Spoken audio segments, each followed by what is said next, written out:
சற்று முன் கிடைக்கப்பெற்ற மிக மிக முக்கியமான செய்தி ஒன்று வெளியாகி உள்ளது. திராவிட முன்னேற்ற கழகத்தின் 100க்கும் மேற்பட்டோர் அதிமுகவில் இணைந்துள்ளனர்.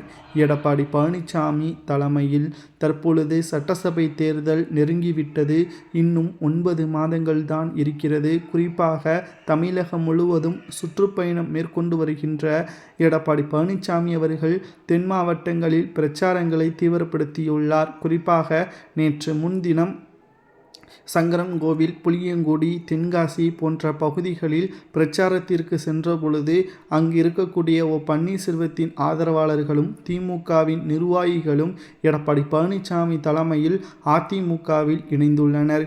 குறிப்பாக சங்கரன்கோவில் நகர செயலாளர் சோடா சங்கர், சரவணன், வடகரையைச் சேர்ந்த திமுக நிர்வாகி ஐயப்பன், சமூக ஆர்வலர் அருள் உள்ளிட்டோர் எடப்பாடி பழனிசாமி தலைமையில் அதிமுகவில் இணைந்துள்ளனர். தென் மாவட்டங்களில் கடந்த ஒரு வாரமாக எடப்பாடி பழனிசாமி அவர்கள் தீவிர பரப்புரையை மேற்கொண்டு வருவதும் குறிப்பிடத்தக்கது.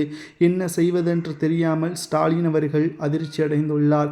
சொன்ன வாக்குறுதியையும் முழுமையாக நிறைவேற்ற முடியவில்லை. குடும்ப அரசியல் வாரிசின் அடிப்படையில் திமுகவிற்கு முக்கிய பதவிகளை கொடுத்து வருவதால் திமுகவின் மிகப்பெரிய அளவிலான தொண்டர்களும் நிர்வாகிகளும் பிற கட்சிகளில் இணைந்து வருகிறார்கள்.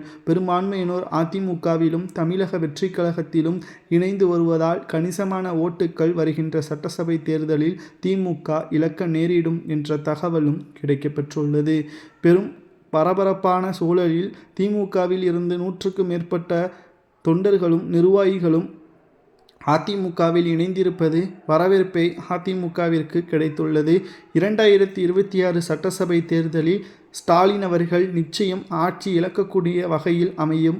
தற்பொழுது திமுகவில் இருந்து விலகி அதிமுகவில் இணைந்த தொண்டர்கள் கூறுவது என்னவென்றால், திமுகவில் வாரிசு அடிப்படையிலான பொறுப்பு தான் வழங்கப்பட்டு வருவதாகவும், நாங்கள் எத்தனை ஆண்டுகள் தான் போஸ்டர்களை ஒட்டுவது, எங்களுக்கான அங்கீகாரம் கிடைக்கவில்லை, நாங்கள் சிறப்பானவர்கள், நாங்கள் கட்சிக்காக உழைக்கக்கூடியவர்கள், ஆனாலும் கூட திமுகவின் தலைமை எங்களை கண்டுகொள்ளவில்லை.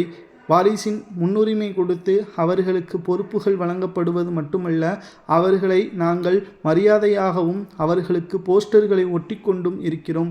இன்று வரை அதுதான் செய்யப்பட்டு வருகிறது என்று திமுகவில் இருந்து விலகி அதிமுகவில் இணைந்த பிறகு கூறியுள்ளனர்.